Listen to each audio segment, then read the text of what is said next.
Every gising is a blessing. Dapat alam mo ito araw-araw. Sa sobrang dami ng gising natin, nakakalimutan nating magpasalamat dahil nagising pa tayo. Nagpaplano tayo sa mga darating na araw at linggo ng ating buhay na para bang siguradong sigurado tayo na magigising pa tayo.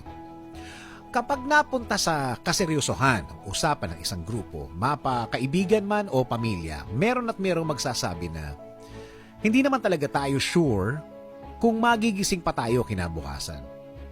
Wala naman talagang nakakasiguro sa buhay. Na wala naman talagang nakakaalam ng kinabukasan ng mga tao, kundi ang Diyos lang. Yun naman pala eh. Kung Diyos ang may hawak ng bukas natin, di dapat pala nagpapasalamat tayo sa Diyos araw-araw dahil nagigising pa tayo araw-araw.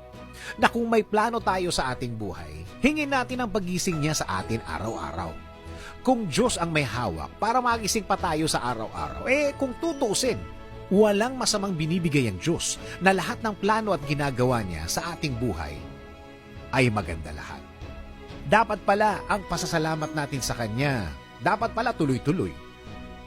At kung siya ang nagbigay ng gising na yan, malaking blessing yan na bahagi pa rin ng plano niya ang paggising natin sa buhay. Kung bagong blessing ang paggising, dapat tuloy-tuloy din nating hinaharap ang araw-araw hanggang sa makuha at mapasa atin ang plano niya para sa buhay natin.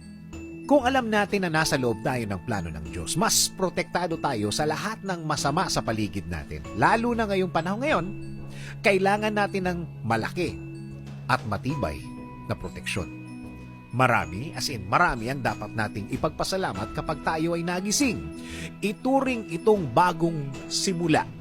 Simula ng pagbangon sa problema at simula ng bagong blessings na makukuha.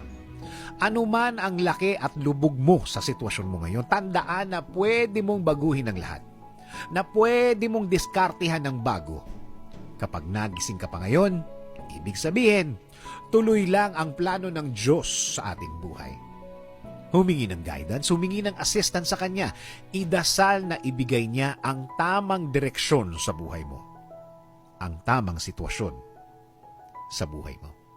Sabi nga sa Psalm 5:3, In the morning, Lord, you hear my voice. In the morning, I lay my requests before you and wait expectantly.